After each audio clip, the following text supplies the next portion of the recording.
9年前，我从阿里来到了拉萨，我想将阿里的民歌展现给更多人，我也做到了。但是9年过去了，我突然发现自己有些迷茫，我不知道自己唱的民歌还是不是故乡的味道。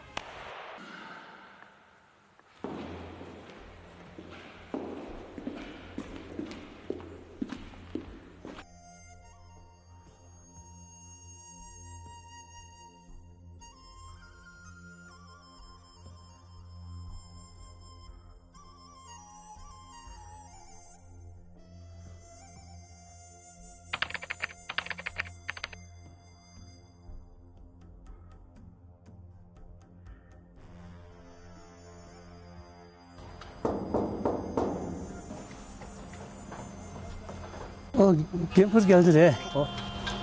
ngadi tiso orangri ludang doji 다 nge gorati roramde de ngosingde tal genke 제가 wengen 혼나서 너무 되게 난도죠 都吉顿珠，国家2级声乐演员，拉萨市歌舞团独唱演员。他出生在被世人称为世界屋脊的阿里地区。作为一个歌唱家，都吉顿珠一直都以自己的故乡为荣，也一直都在演唱着故乡的民歌，想要将故乡的声音传遍整个世界。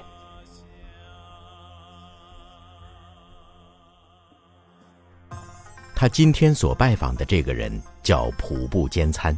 是著名的藏学专家，对于西藏历史，尤其是阿里的历史和古象雄文明，他都有着非常权威的研究。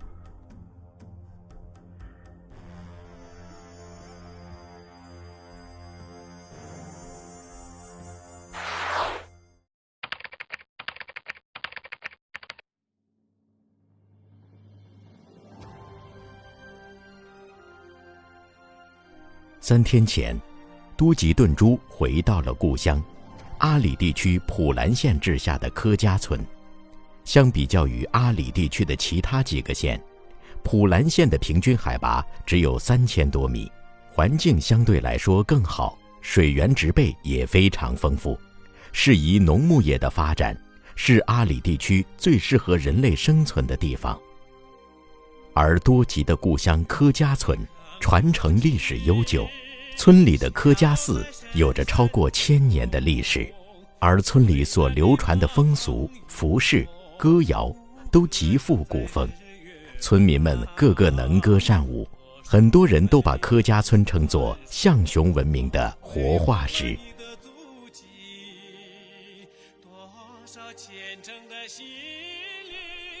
都吉顿珠自幼生活在柯家村，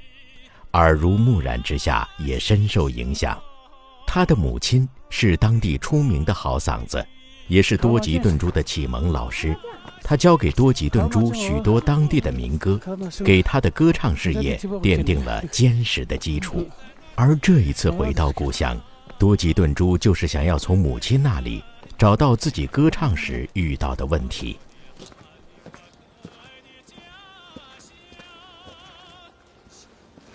这次我回我的故乡阿里，就是主要原因就是在拉萨，就是就是在拉萨就是基本就是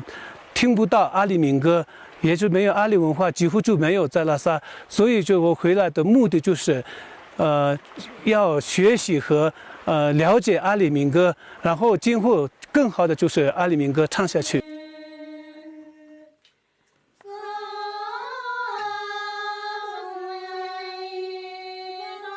多吉顿珠是家里的第7个孩子，也是最小的一个。听说弟弟从拉萨回来，在村里的亲人们都非常高兴，大家纷纷前来看望久别的弟弟。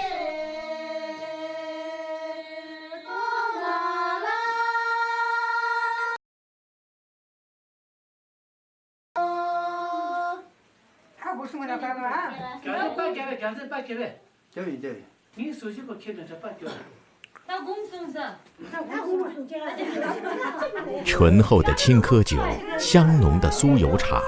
是藏族人民招待客人最高的礼遇。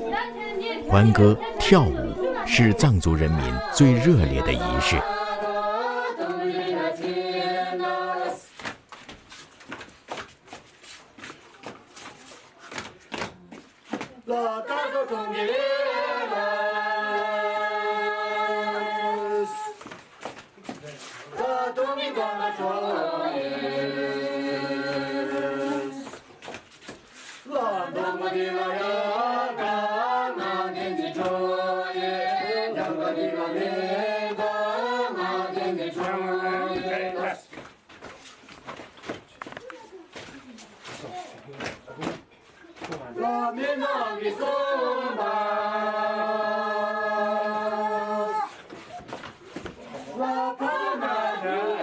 可是身在人群中，与众人一同歌舞的多吉顿珠却并不开心，因为他这次回来有着自己的目的。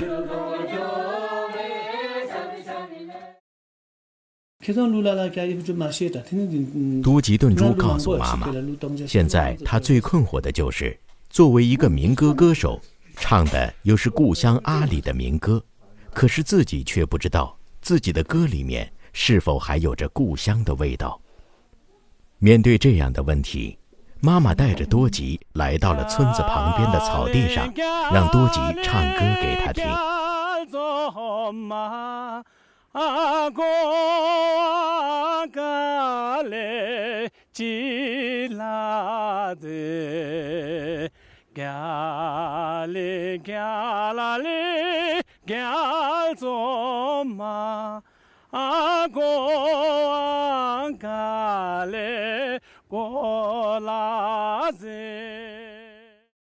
我妈妈说是，虽然是你是唱阿里民歌的那么多年来，但是你还没有掌握的就是阿里的原汁原味的，就是那种原汁原味的东西。妈妈告诉多吉顿珠，想要唱好阿里的民歌，就必须要了解阿里，必须要把阿里放到自己的心里，这样才能把阿里的味道融入到歌声里面。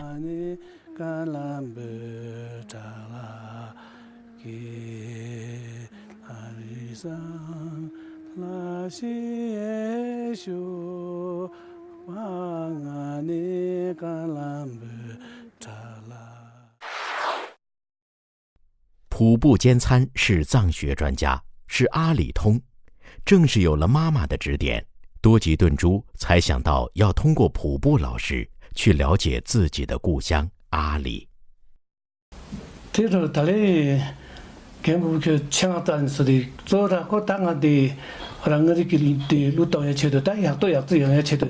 这种去操劳的，他做那这个，后来我这个乡村给的路去的，国他的那这个好过没多啊？这大人给去这个用，这给那去去大人的国这个修了去的。那是个，对，我这曾经去那趟路去自个片呐。哦，对对，哦。普布坚参告诉多吉顿珠，你要唱阿里的民歌，就必须要了解历史，用历史的眼光去看待阿里的民歌，用历史的声音去演唱阿里的民歌。在阿里地区，曾经有一个伟大的王朝象雄，这个王朝曾雄踞在阿里地区2000多年的时间，甚至曾影响到中亚和东欧地区。这里的历史犹如浩瀚的大海，用语言是无法讲述清楚的，必须要自己用眼睛去看，用心去感受，才能真正的了解象雄。只有了解了象雄的历史，才能唱好阿里那些从远古流传下来的歌谣。故乡有着怎样的历史？这些历史能否让自己的歌变得更动人？这是多吉顿珠最想知道的。故乡栏目继续为您呈现故乡的声音。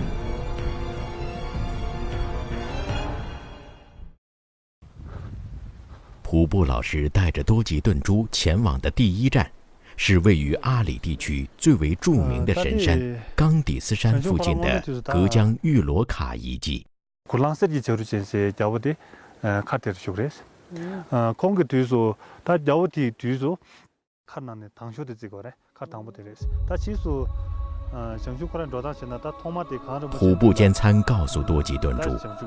这里是象雄文字记载中的第一座城市，很有可能这里就是象雄文明诞生的地方。提起象雄文明，就不得不提雍仲本教。根据记载，雍仲本教是西藏地区的本土宗教，是象雄王国的国教。在吐蕃的历史当中，佛教传入之前，雍仲本教同样也是吐蕃的国教，而敦巴幸饶正是雍仲本教的佛祖，被雍仲本教的信徒们尊称为幸饶弥沃如来佛祖，是被公认的雍仲本教创始人。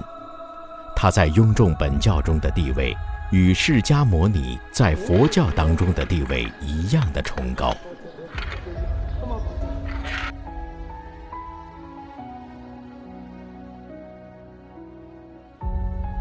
根据文献记载，敦巴幸饶曾钻研学习多门学科，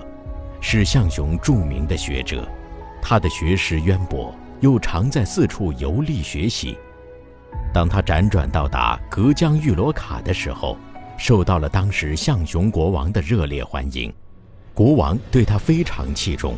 还专门给他建立了一套房子作为学校，请他给当地人民传授知识和文化。看到国王的热情和人民的尊重，敦巴辛饶便在格江玉罗卡停留数年。也就是在这里，敦巴幸饶将象雄文化进行整合，建立了数门学科。而象雄的历史记载和雍仲本教的大藏经中，最早的记录就是这一段历史。虽然没有文献能证明敦巴幸饶参与了象雄文字的整理，但是不可否认，敦巴幸饶为象雄文明的建立做出了举足轻重的贡献。车辆前行，都吉顿珠再次跟随普布老师的脚步前行。这一次，他们将要去的是强给热西卡遗迹。今天给你跑了。다들 장 랩시카세 그래도 상중고랑 뒤라 초시 종시세다 데 타두보들라 카쪽스 정도 카쪽 다들 종시 공도 말에 카쪽부 공도 맞죠 카르 시다 종쪽스 온도 종쪽 공도인데 리다 장기 또 장도게 이 랩시카 같이 나와 잡도 정시 종 랩시 생게 종 그런도 장도를 좀强给热西卡遗迹是象雄文明中期的一座重要遗迹，这里是象雄古国北方的重要城池，其作用一方面可以作为要塞来防守来自北方的进攻，而另一方面，这里也曾作为管理象雄北部地区的行政首府之用，甚至曾有一位象雄国王在这里常住，作为管理整个象雄王国的首都之用。今当地不管对我说，当地查账的可去的这个价钱没忙不中度，忙到查账只用的查账没啥个逻辑系统面都，忙起大的忙的大的呢，他技术够有了对的。西藏的城堡大多建立在山顶，根据山势蜿蜒开来，可是强给热西卡却不一样。这是一座巨大的溶洞式城堡，其中相当一部分建筑都是天然与人工相结合建造。洞口开在半山腰上，内部还有独立的水源供给，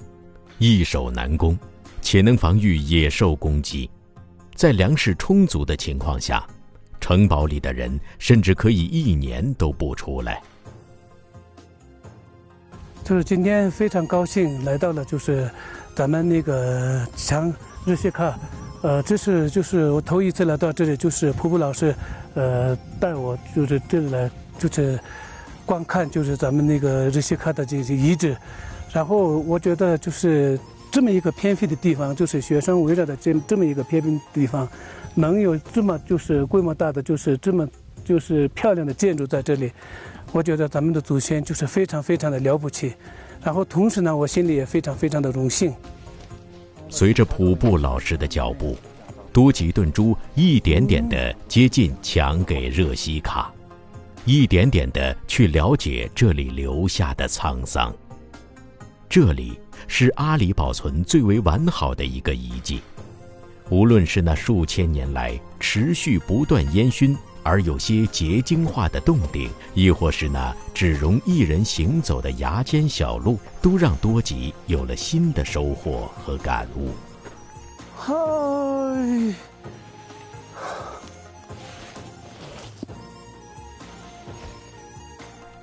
多吉顿珠跟着普布老师四处寻访格江玉罗卡、强给热西卡、普兰达拉卡等等遗迹，一一造访，行程几乎遍布整个阿里地区。普布老师告诉他，象雄王朝在古代非常繁盛，整个阿里地区都是象雄的国土，其疆域最为广阔的时候，甚至辐射到了中亚地区。在汉文史书《策府元规》当中也有记载，称其大洋铜国，东接吐蕃，西接小洋铜，北直于田，东西千余里，盛兵8、9万。这里的大洋铜，据学者们研究，所指代的就是象雄古国。虽然已经看过这么多地方了，可普布老师还是没有停下来。他告诉多吉顿珠，还有最后一个地方是一定要去的，那里就是穹窿银城。穹窿银城是什么地方？它在象雄文化当中占据着怎样的地位？多吉顿珠又能否在故乡找到自己的音乐道路？故乡栏目继续为您呈现故乡的声音。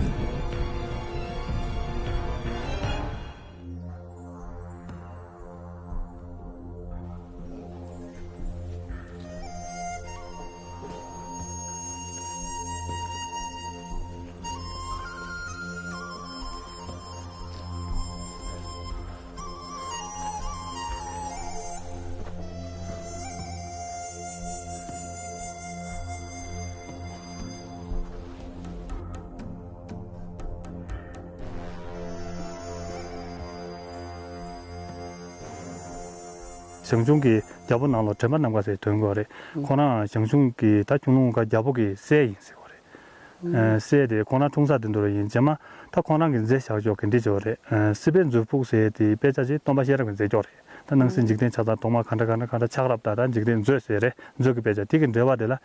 잔레세 배자지 된 거래. 디 나로라다象雄중농가 세디 카드로 원복구시 명정 그래. 카드 명로 원복구시 세 거래. 딜 고시어스 된 거. 카드를 고시어레스 고시면서 코드 자와디 추지명도서 다 도와기 찍바자 도와찍바자도 하나 샤니소를 룩제디 증담되라 된다 샤니기 증담자 역성말에 다도 증담도 샤니소는 추주를 쓰게 간다 샤니소 슈죠 된다기 증담자 요인 추지명도제 다디 토들라 다디 접임다보다 본보다 디들라 충핍세로래 접임하면서 디 토기 접임다보다 충기 효과는 지어서래 디 충핍이네서 그래 안티차다 물리서 좋다는 인스这是象雄穹窿开始。穹窿银城在象雄历史上是极为重要的城市，藏语为穹窿威卡尔。穹是琼鸟之意，窿即地方，穹窿也就是大鹏鸟居住的地方。威本意是银子，这里引申为银色，卡尔是城堡之意。简而言之，穹窿威卡尔即琼鸟居住的银色城堡。根据历史记载，在象雄王国2000多年的历史当中，大概有1/3的时间都定都在这里。象雄王国最后一位国王李弥夏，就是以穹窿银城作为都城，治理着整个象雄王国。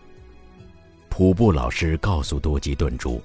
这里之所以被长久地当作都城，有4个原因。其一，是因为这里地形奇特，3面悬崖，1面山坡，易守难攻。其二是因为这里3河交汇，水草丰满，农牧业都非常发达。即使到了现在，周围还有很多的牧场和农田。其三，在天气晴朗的时候，从这里可以遥望象雄乃至西藏最为重要的神山冈底斯山。其四，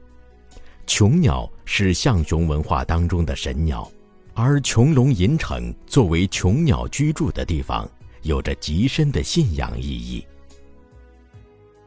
这朝鲜的当我们教不上的了，他提出说，怕是麻将桌的大的做点着，麻将他人的大是的教不上去，经常的被拿家什么的，大的是家什么就是过的，就像教不上我们麻将的路数去了，去搞也路数去了，去搞去，他就看的嘛，八边上特别的，这是的教不上有时常常出门不能去过，这就当的了就当教不上的，他啥子用的叫做参考的这里，这当然看。穹窿银城作为象雄的首都，这里非常繁华，可以说金银满地，人口繁盛。在象雄最后一个国王里弥夏统治时期，在这个几十万平方米的地方，曾生活着3万左右的人口。城市分区明确，有宗教区、生活区、军事区等等，甚至在山上还有一个蓄水池，供给整个城市的生活用水。就是现在的咱们阿里就是面积是有30多万平方公里，这么大的面积里头就是生活着有10万多个人。那咱们那个穹窿银城是只有仅19万平方米，这么小的那个就平方米的那个面积里头生活着有3万多个人，然后这2个面积和这2个人数就是这样对比的话，我觉得就是象雄那个就是那时候的人是生活的，我觉得又是一个不简单，然后就是我觉得就是特别不可思议。然后从了解这些情况以后，我觉得就是象雄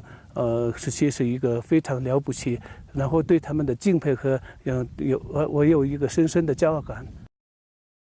虽然现在的穹窿银城只剩下一片遗迹，可是仍然能从残留的遗迹当中感受到这座城池当年的辉煌。看着高耸的悬崖和崖边残留的城墙根脚，仍能想象到当时这座城市的坚固。然而，就是这么一座固若金汤的城池，却成了象雄最后一个王都，最终更是被毁于一旦。根据象雄历史文献和吐蕃历史文献记载，象雄的灭亡是在振兴吐蕃的著名国王松赞干布时期。在当时，象雄仍然是统治着青藏高原的主要力量，而吐蕃则只能偏居东南一隅。然而，松赞干布才华横溢，知人善用，更善于外交。他为了稳住象雄，而将自己的妹妹赛马嘎远嫁到象雄，作为里弥夏的妃子，自己在吐蕃发展生产与军事。直到公元644年，松赞干布之妹赛马嘎被象雄王冷落。当时，备受冷落的赛马嘎寄给王兄松赞干布1头金的绿松石。松赞干布不明白妹妹的意思，就派遣使臣前往看望。怎么的那兄弟是兄弟麻烦用做了吹家个配多些，这麻烦用做了配不对。这可能是单不要个人开始过个地当，甚至就是说，都是的，什么搞个的对，把路当要做的。对，不给打朋友讲起来，对路当，对那老就是呢，像熊熊龙开始在过的，7点呢，俺们的查的是，俺们是那养死的，养的查的养死的了是，7点长的了，点呢，俺们搞不得了买的是，今朝搞不得了买的是，因为那老查着呢，他努力的一个强的了是。同时，赛马嘎还在歌词中向松赞干布传达了这样的一个内容：如果有勇气征服象雄王，就把这些绿松石配在身上，象征着你是勇士；如果没有勇气攻打象雄，那就把这些头巾戴在头上，象征着你是女人。受到妹妹的激将，松赞干布决定攻击象雄，但是当时的吐蕃并没有那么强大的兵力能够战胜象雄，于是松赞干布就派遣小股军队偷偷潜入象雄，趁着李弥夏视察的时候将其击杀，然后大军进发，将群龙无首的象雄王朝覆灭。至此，松赞干布统一了青藏高原。公元653年，吐蕃以布金赞马琼任象雄之案本，征收象雄部的赋税。在此之后，虽然象雄还有旧势力想要复辟，却再也没能撼动吐蕃的统治。而象雄曾经的历史，也在吐蕃的高压政策下日渐消失。如今，只能从雍仲本教的经典和零散的史料当中，看到这个曾经辉煌的王朝。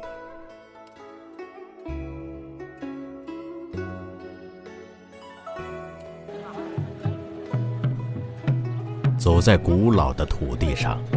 都吉顿珠仿佛看到了那些消弭在历史烽烟当中的人，在演唱着古老的象雄民歌，在跳着古老的象雄舞蹈。那曾经的辉煌必然会留下不可磨灭的痕迹。都吉顿珠想要延续，而且就在延续着故乡那伟大的历史。故乡的声音悠悠而起。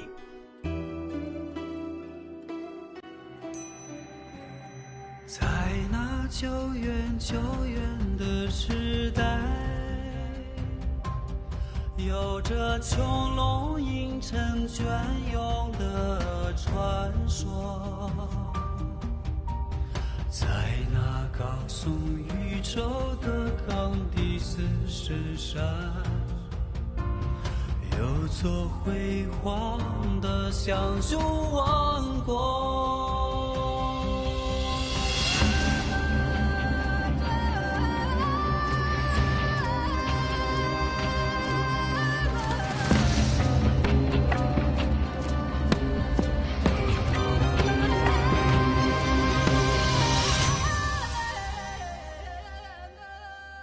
马帮用作盛满甘露的清澈，人则群生的年齿一座，抗人勃起，世界闻名的发祥地，孤身险险从这里走过。